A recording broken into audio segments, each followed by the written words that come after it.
Assalamualaikum warahmatullahi wabarakatuh. Waalaikumsalam warahmatullahi wabarakatuh. Gimana kabarnya hari ini? Baik. Hari ini saya akan menjelaskan tentang unsur-unsur intrinsik dalam cerpen. Ada yang masih ingat dengan unsur intrinsik? Unsur intrinsik merupakan unsur yang membangun dari dalam sebuah cerita. Dalam cerpen itu apa?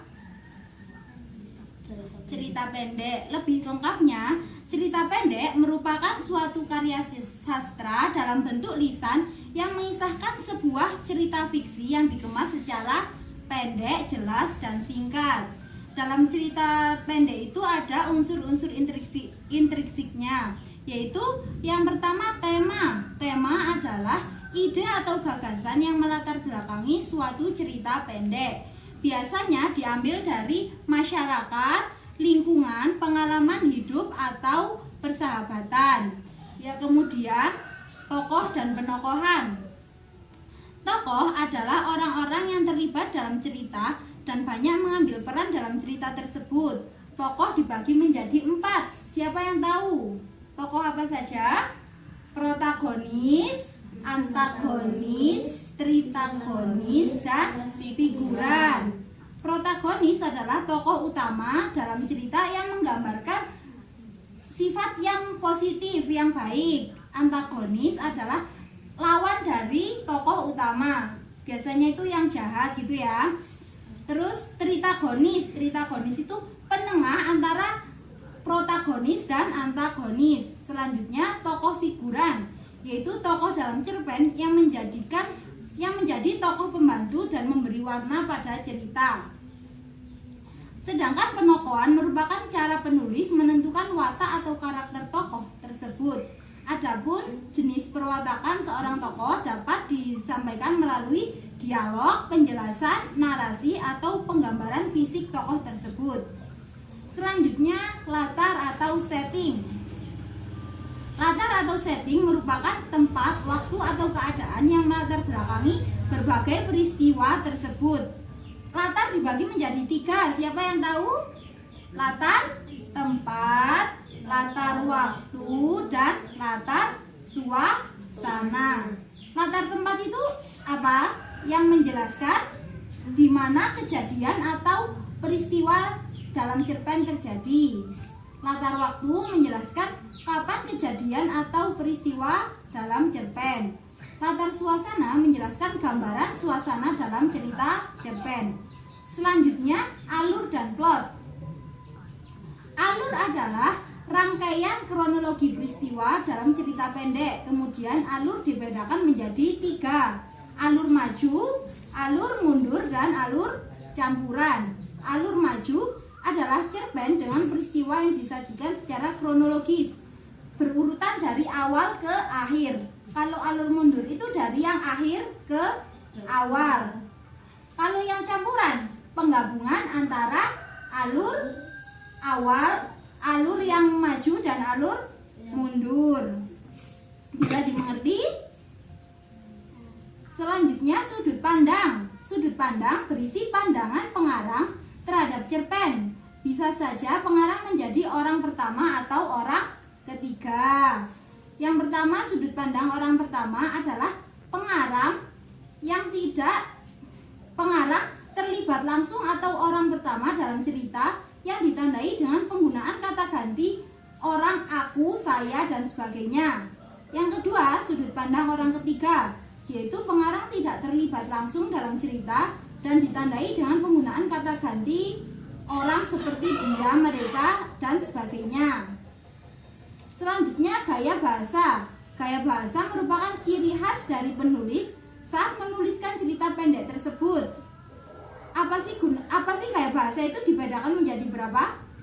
Macam-macamnya itu kayak majas, diksi, dan pemilihan kata. Keberagaman bahasa berfungsi untuk memberikan kesan yang lebih menarik dan menggunakan majas. Setiap penulis tentu memiliki gaya bahasa yang berbeda-beda. Hal ini membedakan satu penulis dengan yang lainnya. Selanjutnya, amanat. Amanat adalah pesan yang disampaikan pengarang pada pembacanya. Umumnya amanat dalam cerpen bersifat tersirat. Amanat dan pesan moral yang tersurat biasanya akan disampaikan penulis dengan tengah atau akhir cerita dengan menyampaikan saran, nasihat, seruan, anjuran, dan larangan yang berkenaan dengan tema yang mendasari. Sementara amanat atau pesan moral yang tersirat dalam cerpen biasanya disampaikan penulis dalam memberikan jalan keluar dan disiratkan melalui tingkah laku tokoh dalam cerita. Bisa dipahami semuanya? Saya akan memberikan contoh dari dongeng ya. Dahulu kala ada seekor kelinci yang populer karena kesombongannya. Ada seekor kura-kura yang pernah diejek lamban dan bodoh menantang si kancil sombong untuk adu lari cepat. Sebenarnya kura-kura tak mau berurusan dengan kelinci, tetapi ia ingin memberi sedikit pelajaran. Dengan penuh percaya diri, kelinci menyetujui tantangan kura-kura tersebut. Ia berpikir, mana mungkin kura-kura yang berjalan super lambat itu bisa mengalahkannya. Kemudian, mereka sepakat untuk menentukan jalur panjang yang akan dilewati oleh adu lari.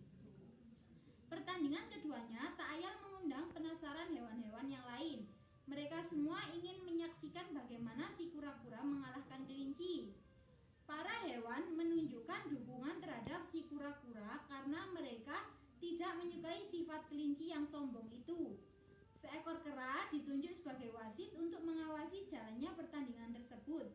Saat perlombaan baru dimulai, kelinci pun melesat jauh meninggalkan kura-kura. Tak ingin menyerah begitu saja, kura-kura tetap berusaha sekuat tenaga dan menambah kecepatan larinya. Karena merasa kura-kura masih tertinggal jauh di belakangnya, di tengah-tengah waktu perlombaan, dia memutuskan untuk istirahat dan tertidur. Namun saat bangun, kelinci sungguh kaget karena ternyata kura-kura telah sampai di garis finish. Mendapatkan fakta tersebut, para hewan lain pun bersorak gembira dan si kelinci pulang dengan rasa malu. Dalam cerita di sini yang sebagai tokoh itu siapa? Kelinci dan kura-kura. Terus wataknya kelinci itu gimana? Sombong. Yang kura-kura tidak mudah putus asa, ya tidak menyerah gitu ya. Amanat dalam cerita di sini itu apa? Amanatnya? Ya, kita tidak boleh sombong. Sebaiknya apa yang kita miliki itu digunakan untuk membantu orang lain, bukan merendahkannya.